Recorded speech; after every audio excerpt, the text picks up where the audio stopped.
Hey guys, what is happening here? Back with another book review, Punisher Volume 5 Jigsaw Puzzle. I read these epics so you don't have to, but I encourage that you do read, guys. Reading is good, especially when it's the epic collection. Marvel, the violent, the ever always violent Frank Castle, aka the Punisher, guys. This volume covers Punisher number 35 to 48, annual number 4, Punisher No Escape, and Punisher the Prize. We open it up, guys, with the Punisher No Escape, which has the cover. And we have the Punisher going up against U.S. Agent and Paladin, which was a hella cool storyline, guys, because you had Punisher doing something nasty, killing people, like in this page, guys. Just, boom, fire, death, explosion. But of course, we have good old John Walker, or Jack Daniels, aka the U.S. Agent, assigned by the Commission to go get the Punisher. Then we have Paladin, who was hired by the mob to find Punisher and kill him. So it's like everybody wants to capture and kill Punisher, and Punisher just wants to fucking kill. He wants to kill mob guys and all that good stuff. And as you expect, I mean, it's just a knockdown, drag-out fight between vigilantes and assassins and superheroes, and it's just really cool because you don't really get a lot of the superhero types in Punisher. But I just love just the badassery of this whole thing, this collective of badasses here, Punisher, U.S. Agent, and Paladin. And of course, it's all a misunderstanding, and everyone's like, oh, gee, I didn't mean to kill you. Although it's cool because there was like a moment between Punisher and U.S. Agent. They're like, don't forget, after we're done with this, I'm going to take you in. That's what U.S. Agent said to Punisher, and Punisher's like, yeah, we'll see. Frank Castle's just like, whatever. But of course, they go their separate ways, and they realize, yeah, this guy's not so bad. And yeah, U.S. Agent's like, yeah, you're not so bad too. You're a guy that I could hang out with. And Punisher's like, yeah, you're a guy I could hang out with too. But, everyone has their own agenda. So then we continue on after No Escape. We have actually the Jigsaw storyline, which stretches from issues 35 to 40. So we have a 6-part storyline Jigsaw puzzle, which was pretty crazy because you had it starts like on the streets of New York, involving the Punisher and Jigsaw, who's now working for the Rev. The Rev, who, as many of you probably remember from Volume 2, in the beginning, the first couple issues, I think it was what, issue 4? Issue 4 of Punisher, the second series from 1987. The Rev had this cult based on Jim Jones and the Jonestown Massacre, and he healed Punisher from his gunshot wound. He almost died, or maybe he did die, I don't know. But yeah, so now he's facing the Rev. The Rev, who's now worshiping Lucifer, Satan, and Jigsaw is his associate. And it's just a lot of back and forth between going to the city, and there's like a gang warfare in the Bronx, and then they travel to South America. It's a lot of cross country. It's funny how in the Punisher, it seems like a cross between like James Bond with Death Wish, like Charles Bronson's Death Wish, or Dirty Harry. But Fury has enough money and enough clout to put on disguises and travel around the world. It's like, how does this guy do that? How does this guy find the time to travel around the world and get to where he needs to go and blow people up and blow shit up? It's just funny. But that happens, and that's, yeah. It turns out that the Lucifer is Belasco, who I remember from X-Men, and I guess Kazar too, but a lot of Ileana Rasputin, was abducted by Belasco. Ileana, for those of you who don't know, is Colossus from the X-Men, his little sister, his little snowflake. And I was like, Belasco? But what does he have to do with Punisher? And why is Punisher dealing with Satan? Why are we dealing with supernatural shit? That's not Punisher. That's Son of Satan. That's X-Men and Fantastic Four and Silver Surfer and Doctor Strange. Let Punisher be fighting thugs and mob guys and Yakuza. But it was good. It was a fun little storyline there. Six issues, six storylines. And then we move on to issue 41, let me just, I got my contacts in, guys, so I can actually do this a lot better. And I'm not going to phone in this video for you guys because I love you guys. I love all your comments, and I want you guys to continue enjoying my my material here. I know, guys, I know you guys are probably sick of these book reviews. I know you guys want me to do more, and I will do more. Oh God, I was actually supposed to do a video of something that I think would have been cool, but I'm gonna have to postpone it, guys. Please forgive me, okay? I promise. You guys are gonna love it. I'm stockpiling ideas, and I'm gonna execute them. I promise. Anyway, so yeah, then we have, so then after the Jigsaw puzzle, we get like a series of these one-off stories, which is actually really, really good stuff. Like issue 41, what was this one? Tipperillo, hold on, guys. I know issue 42 dealt with child pornography and a military academy, which I'm like, whoa, you do not get this in X-Men. You know, I mean, they're really, Mike Barron, again, top of the line writer. Oh yeah, okay. So so issue 41 is the Water Boys. This is the one where Frank takes on this this group of women. They call themselves the Water Boys, and they're just destroying the water supply in the city. It's just cool that Frank gets to beat the shit out of some women, and the women beat the shit back on him. I mean, look at the cover. The cover just has this big lesbo woman beating the shit out of Frank, but he gets some back. He gets some payback. And then 42, like I said, is the military academy, where he goes undercover and discovers there's a child pornography ring in the military academy. Hold on. Wow, that was 43. Jesus Christ, hold on, guys. I should have done this better. Yeah, this issue right here. Hold on. I run a tight professional organization here, guys. Yeah, this cover was like, whoa. This guy's like, has this kid by the head, and then there's the dialogue here. He's like, drop it, Punisher, or the kid's dead.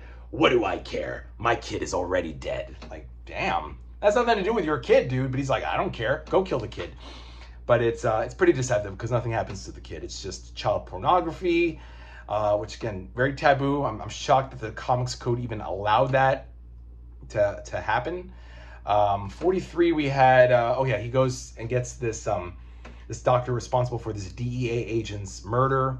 So then he brings it back to, at the very end, he just brings this guy to the wife of the DEA agent. He's like, well, what do you want me to do with him? You want me to kill him? And she's like, no, I'm not gonna, my husband wouldn't want this. My husband wouldn't want revenge, because this doctor was responsible for the torture and eventual death of her husband. And then Frank's like, okay, you know what, Doc? Beat it. She doesn't want me to kill you, so I'm not gonna kill you. And it's an old man too, an old little Mexican Spanish guy, I forget his name, but he's like, take off, Doc. Next time I see you, you're dead. And he's like, not if I see you first. You won't. That's the last line there, and then that's the end. I was like, damn, Frank should have killed the guy, you know, but he didn't. Then we have Punisher the Prize right after issue 43, and this was a zany one. This just has him fighting Mexicans, Russians, Israelis, all for the prize, which is Tony Stark. It's Iron Man's old gray outfit from the 60s, like the very first gray armor that he used. And for some reason, he went back to the same temple that he fought the Rev and Jigsaw at, where they summoned Belasco.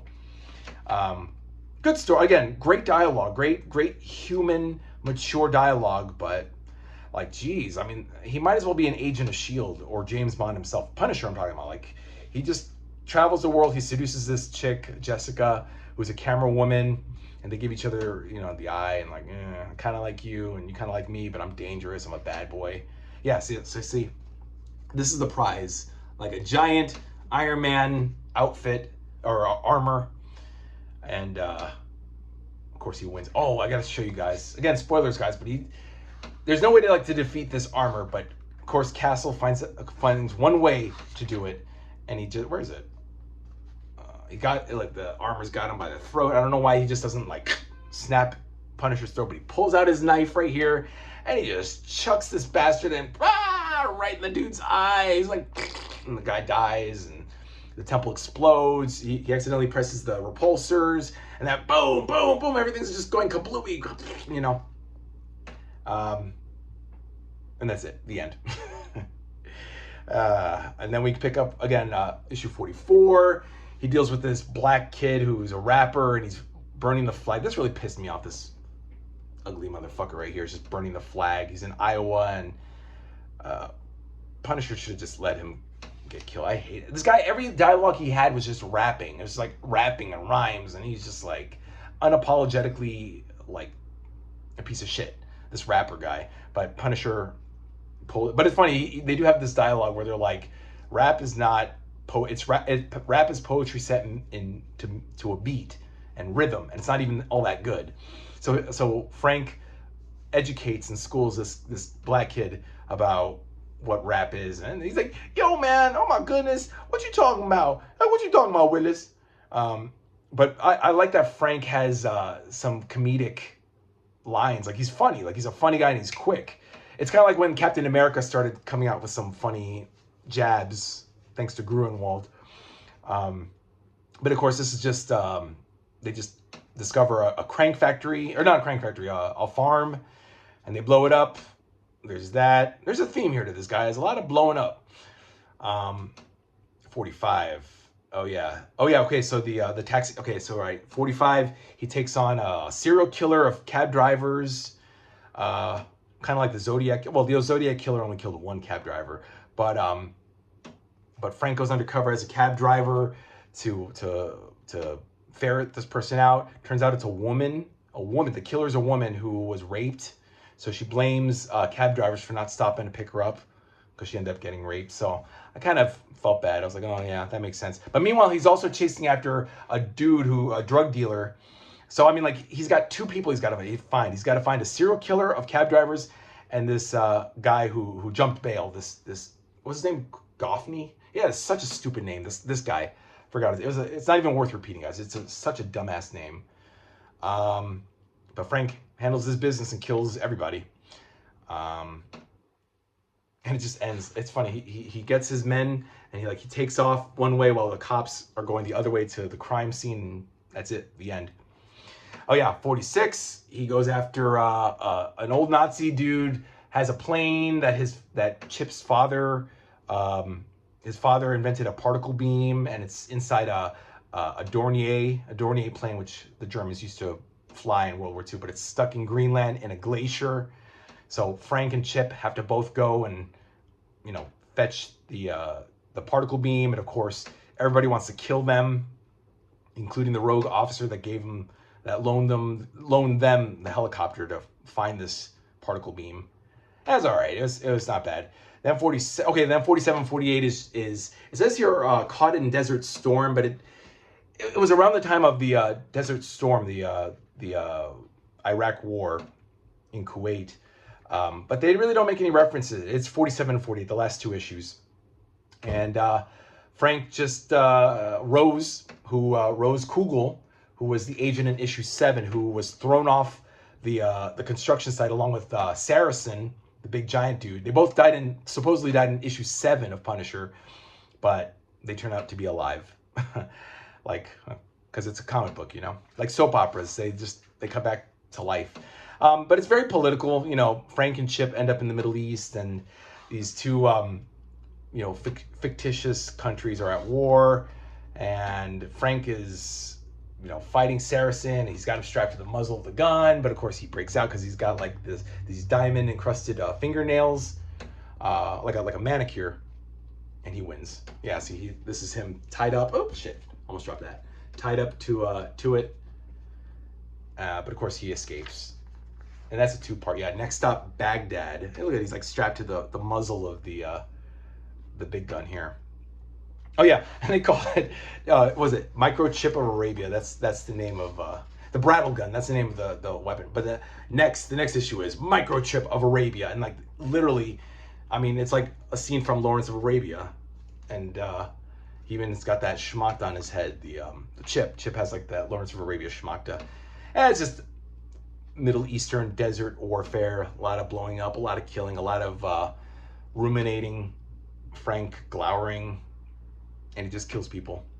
So that's about it, guys. And then of course we have the annual. I don't like this Von Strucker Gambit storyline. I read it part 3 in the Captain America Annual 10, which was the last part. This is part 2, and of course part 1 is in the Daredevil Annual number 7, which I haven't read. None of these stories, by the way, have them together. Not the Daredevil epics, not Punisher, not Captain America. So it's like you have to buy each volume in order to know what the story is. And I'm just confused. Like, I didn't care about this one.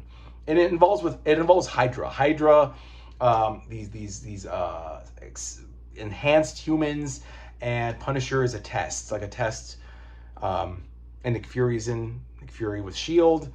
But it's like really much about nothing. This dude Guillotine, he looks like Von Strucker and Egghead, you know, and he's got these really sharp nails.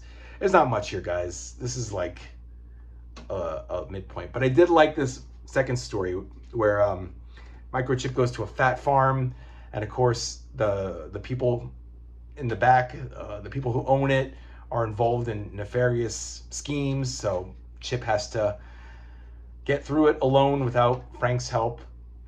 And he does. I mean, look at this guy, this fucking nerd, this big fat ugly nerd, you know, Chip. Yeah, I was gonna say something else, but nah, I don't want to be deemed racist. I was gonna say a big fat Jewish nerd. I mean, whatever. I'm Jewish, so I could say it. Anyway, no, that's not good. Anyway, but that's that, guys. You know, yeah, he hooks up with this big fat black chick who's also a deputy, and that's about it. They knock some heads, they crack some heads, and then she makes off. She sticks Chip with a syringe and knocks him out, and then makes off with the loot. So she's crooked, and that's it. Oh yeah, and then there's a public service issue where Frank crashes this beautiful 1957 Chevy and kills this guy who tries to kill Frank because the guy didn't buckle up his seatbelt. So the moral of the story is buckle up your seatbelt. That's it, guys. That's volume 5, Jigsaw Puzzle. Love it. Love Mike Barron. Loved these guys, Henderson, Smith, Reinhold, Texera, Harris. Those are the other writers and pencilers in the other issues. And now we're going to go into volume 7. I already put it away in my backpack, but volume 7, we're skipping 6, guys. There's no 6 for whatever reason, and that'll be it. Volume 7 is Capital Punishment. Punisher goes to Europe for an extended period of time, I guess. It covers issues 63 to 75. Punisher G-Force. Was it Hard Way? The Big Easy. Oh, God, I don't know what it's called. It's something including the Big Easy. Hard Way out of the Big Easy. Something like that. I know that's wrong, but... And then that's it. There's no annual. I don't know. I'll let you guys know what it is when I read it. That is that, guys. And yeah, so leave me your comments, leave me your likes, dislikes, whatever. Give me your gripes, subscribe or don't subscribe. But that's that, guys. We're almost done. One more Punisher volume left to go, and then we're done. And then I think I'll probably go into Daredevil, or maybe Luke Cage and Power Man, Iron Fist. I don't know, guys. I'll probably just go straight into Daredevil and cut that out, you know, go through 17 volumes of Daredevil, guys. And then that's that. All right, guys, I had fun. I hope you did too. Let me know what you guys think. If you have any questions, I'll be sure to answer them. And until next time, guys, take care and keep reading those epics. Bye.